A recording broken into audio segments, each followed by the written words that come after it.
नमस्कार, स्वागत है आपका अपने चैनल राज सिंह क्लासेस में। और फिर से हम लोग हाजिर हैं हिस्ट्री का आपका क्वेश्चन बैंक सॉल्यूशन के साथ। और आज जो हम लोग सॉल्यूशन करने वाले हैं 2014 में पूछे गए क्वेश्चन का। 2014 में जितने भी क्वेश्चन आपका पूछा गया है ना हिस्ट्री के अंदर, सारे क्वेश्चन आज मैं कराने वाला हूं, तो बिल्कुल आप लोग को बने रहना है अंत तक वीडियो में। चलिए शुरू करते हैं और देखते हैं सबसे पहला नंबर सवाल को। देखिए सबसे पहला जो सवाल पूछा गया था 14 में, सिंधु घाटी निवासियों को किस धातु का ज्ञान नहीं था। सिंधु घाटी का जो निवासियों को किस धातु का ज्ञान नहीं था, तो याद रखना आप लोग को लोहा का जो है ज्ञान नहीं था सिंधु घाटी सभ्यता को। ओके, आगे देखिए यहाँ पे 2 नंबर सवाल को, हड़प्पा सभ्यता किस युग की सभ्यता है।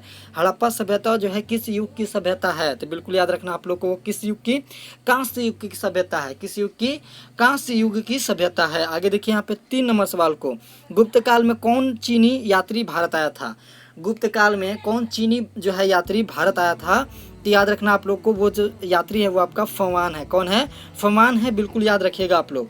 आगे देखिए 4 नंबर सवाल को, इंडिका के लेखक कौन है।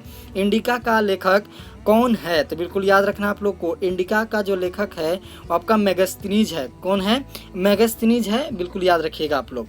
आगे देखते हैं 5 नंबर सवाल को, अशोक किस वंश का शासक था। अशोक जो है किस वंश के शासक थे, जो सम्राट अशोक हैं, तो याद रखना आप लोग को मौर्य वंश के। किस वंश के, मौर्य वंश के, याद रखना आप लोग को। आगे देखते हैं 6 नंबर सवाल को, पुराणों की संख्या कितनी है। अब देखिए पुराणों की संख्या, ये क्वेश्चन जो है इतना बार रिपीट किया गया है, इतना बार रिपीट किया गया। आप लोग देखिएगा क्वेश्चन बैंक जैसे हम लोग अपलोड करते चलेंगे, लगभग हर ईयर आप लोग को देखने मिल सकता है ये क्वेश्चन, तो बिल्कुल याद रखना है 18। कितना, 18। आगे बढ़ते हैं यहाँ पे और देखते हैं 7 नंबर सवाल को, महाभारत की रचना किस भाषा में हुई थी। महाभारत की रचना बिल्कुल आप लोग को याद रखना है किस भाषा में, संस्कृत भाषा में। किस भाषा में, संस्कृत भाषा में। आगे बढ़ते हैं, देखते हैं 8 नंबर सवाल को, श्वेतांबर एवं दिगंबर का संबंध किस धर्म से है। देखिए श्वेतांबर और दिगंबर जो है वो आपका जैन धर्म से संबंधित है। किस धर्म से, जैन धर्म से संबंधित है, तो बिल्कुल आप लोग को याद रखना है। देखिए यहाँ पे 9 नंबर सवाल क्या कह रहा है, त्रिपिटक साहित्य का संबंध है। त्रिपिटक जो साहित्य, ये क्वेश्चन मैं पहले भी करवा चुका हूँ आप लोगों को, तो इसका क्या संबंध होगा, वो आपका बौद्ध धर्म से होगा। किससे, बौद्ध धर्म से संबंधित है, याद रखना आप लोग को। आगे देखते हैं 10 नंबर सवाल को, अल-बरूनी किसके साथ भारत आया था। अल-बरूनी जो है किसके साथ भारत आया था, तो बिल्कुल याद रखना आप लोग को मोहम्मद गजनी के साथ। किसके साथ, मोहम्मद गजनी के साथ जो है अल-बरूनी भारत आया था, तो बिल्कुल याद रखना है। आगे देखिए 11 नंबर सवाल को, इब्न बतूता ने अपनी यात्रा का विवरण किस भाषा में लिखा था। इब्न बतूता जो है, जो भारत यात्रा जो है विवरण, वो किस भाषा में लिखा था, तो याद रखना आप लोग को फारसी भाषा में लिखा था। किस भाषा में, फारसी भाषा में, तो बिल्कुल याद रखना आप लोग को। आगे देखते हैं सवाल नंबर यहाँ पे 12 को, किस शासन ने अपनी राजधानी दिल्ली में दौलताबाद परिवर्तन किया था। किस शासक जो है आपका अपना राजधानी जो है दिल्ली से दौलताबाद जो है शिफ्ट करवा लिया था, तो बिल्कुल याद रखना है वो शख्स जो थे यानी वो शासक जो थे वो आपका मोहम्मद तुगलक थे। कौन थे, मोहम्मद तुगलक थे। आगे बढ़ते हैं यहाँ पे 13 नंबर सवाल को देखते हैं, तलवंडी किसका जन्म स्थान था। तलवंडी किसका जन्म स्थान था, तो बिल्कुल याद रखना आप लोग को तलवंडी जो है वो आपका नानक जी का जन्म स्थान था। किसका, नानक जी का जन्म स्थान था। आगे देखते हैं 14 नंबर सवाल को, रूस में भारत विद्या का जनक किसे कहा गया है। रूस में भारत विद्या का जनक किसे कहा गया है, तो बिल्कुल याद रखना आप लोग को रूस में जो है आपका भारत विद्या जनक जो है वो आपका जी.एस. लविदेव को कहा गया है। किसको, जी.एस. लविदेव को कहा गया है, तो बिल्कुल याद रखना आप लोग को। आगे देखते हैं यहाँ पे 15 नंबर सवाल को, हम्पी किस साम्राज्य से संबंधित है।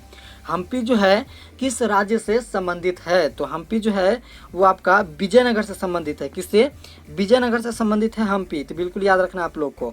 आगे देखते हैं यहाँ पे 16 नंबर सवाल को, तंबाकू पर किस शासक ने प्रतिबंध लगाया था। देखिए तंबाकू खाने पर जो है किस शासक ने प्रतिबंध लगाया था, तो याद रखना आप लोग को तंबाकू खाने पर जो है वो आपका जहांगीर जो है वो आपका जो है प्रतिबंध, पूर्णतः प्रतिबंध लगा दिए थे, तो बिल्कुल याद रखना। आगे बढ़ते हैं और सवाल नंबर 17 को देखते हैं। देखिए आईने अकबरी कितने भागों में विभक्त है। ये जो क्वेश्चन काफ़ी बच्चे कंफ्यूज रहते हैं ये क्वेश्चन में, और काफ़ी जो है कंफ्यूजन रहता है, चूँकि गूगल कीजिएगा तो कहीं पे 3 मिलेगा आप लोग को, कहीं पे 4 मिलेगा, तो कहीं पे 5 मिलेगा। बट बोर्ड के हिसाब से आप लोग को याद रखना है कि 5 भागों में। कितने भागों में, 5 भागों में। देखिए काफ़ी कन्फ्यूजन है इस क्वेश्चन को लेकर, तो आप लोग को याद रखना है 5 भागों में। बोर्ड के हिसाब से ये सही है।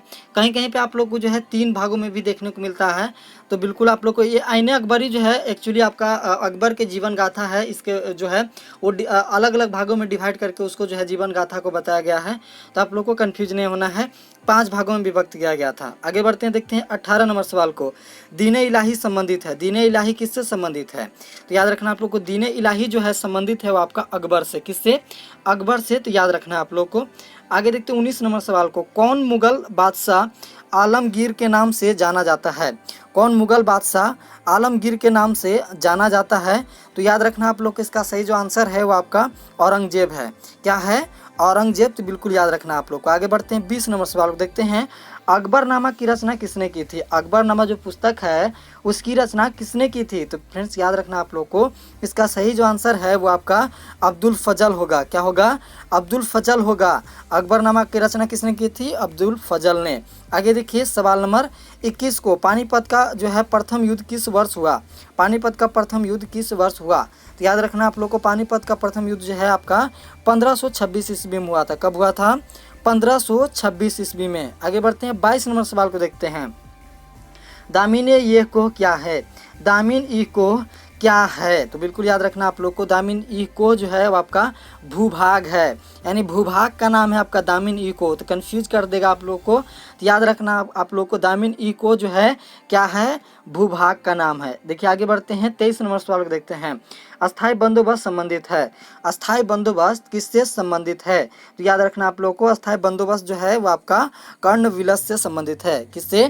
कर्णवालिस से जो है संबंधित है। याद रखना आप लोग को। आगे देखिए 24 नंबर सवाल को। पुर्तगालियों ने गोवा पर कब अधिकार किया? पुर्तगालियों ने गोवा पर कब अधिकार किया? तो याद रखिएगा आप लोग पुर्तगालियों ने जो है गोवा पर वो आपका 1510 ईस्वी में जो है वो जो है आक्रमण किया था। तो बिल्कुल आप लोग को याद रखना है। ओके आगे बढ़ते हैं। देखिए यहाँ पे 25 नंबर सवाल को। बंगाल विभाजन की घोषणा किस वर्ष हुई थी? बंगाल विभाजन की घोषणा जो है वो कब हुआ था? तो बिल्कुल याद रखना आप लोग को वो जो हुआ था आपका 1914 में। कब हुआ था? 1914 में हुआ था। तो बिल्कुल इसका सही आंसर 1914 हो जाएगा। और ये आपका रीजन टाइप क्वेश्चन है तो इसको आप लोग को नहीं करना है, क्योंकि अब जो है इस तरह क्वेश्चन नहीं पूछा जाएगा। देखिए यहाँ पे जो है ये क्वेश्चन सही है। ये क्वेश्चन का आप लोग को याद रखना है। लाल से आप लोग को जो है हमेशा याद रखना है। लाल से यानी लाला लाजपत राय, बाल से यानी बाल गंगाधर तिलक, नेताजी से यानी सुभाष चंद्र बोस, और गुरुदेव यानी आपका रविंद्रनाथ टैगोर। ये आपका शॉर्ट नाम है सबका, तो इससे भी आपका क्वेश्चन आ सकता है। याद रखना आप लोग को। ये जो क्वेश्चन आपका कैबिनेट मिशन का गठन कब हुआ था? देखिए अब कैबिनेट मिशन का गठन जो है वो जो हुआ था आपका 1946 में हुआ था। कब हुआ था? 1946 में हुआ था। याद रखना आप लोग को। दूसरा आपका कैबिनेट मिशन का अध्यक्ष कौन थे? कैबिनेट मिशन का अध्यक्ष कौन थे? याद रखना आप लोग को पैथिक जो है लॉरेंस थे। कौन थे? पैथिक लॉरेंस थे कैबिनेट जो है मिशन का। तो याद रखना आप लोग को। अगला देखिए कैबिनेट मिशन का कितने सदस्य थे? तो बिल्कुल याद रखना आप लोग को कैबिनेट मिशन के जो है 3 सदस्य थे। कितने थे? 3 सदस्य थे। याद रखिएगा आप लोग। यहाँ पे आपका शॉर्ट क्वेश्चन है। प्रथम आपका अशोक के धम्म का संक्षिप्त टिप्पणी लिखें। सिंधु घाटी की सभ्यता की नगर योजना का वर्णन करें। महावीर के उपदेशों का वर्णन करें।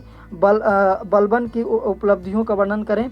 अकबर का धार्मिक नीति का वर्णन करें। स्वतंत्रता आंदोलन का महात्मा गांधी का भूमिका पर प्रकाश डालें। भारत छोड़ो आंदोलन की व्याख्या करें। कांग्रेस में उग्रवादियों की भूमिका का परीक्षण करें। चंद्रगुप्त द्वितीय विक्रम आदित्य की उपलब्धि का वर्णन करें। आपका लास्ट में आपका मानसावदारी का प्रमुख विशेषता का वर्णन करें। इतने क्वेश्चन आपका शॉर्ट क्वेश्चन पूछा गया था 2014 में। तो आप लोग को बिल्कुल तैयार कर लेना है। और मैं वीडियो बहुत जल्द आने वाला हूँ आप लोग को शॉर्ट क्वेश्चन पे। तो बिल्कुल आप लोग को बने रहना चैनल पे। चैनल को सब्सक्राइब कर लेना है। वीडियो को लाइक करना ज़्यादा से ज़्यादा। टारगेट रखते हैं 100 लाइक का। जल्दी से पुराइएगा ताकि नेक्स्ट वीडियो में जल्दी से अपलोड करूँ। ओके और ये आपका जो है लॉन्ग क्वेश्चन है तो बिल्कुल आप लोग स्क्रीनशॉट करके रख लेना है। चलिए मिलते हैं नेक्स्ट वीडियो में। तब तक के लिए जय हिंद जय भारत।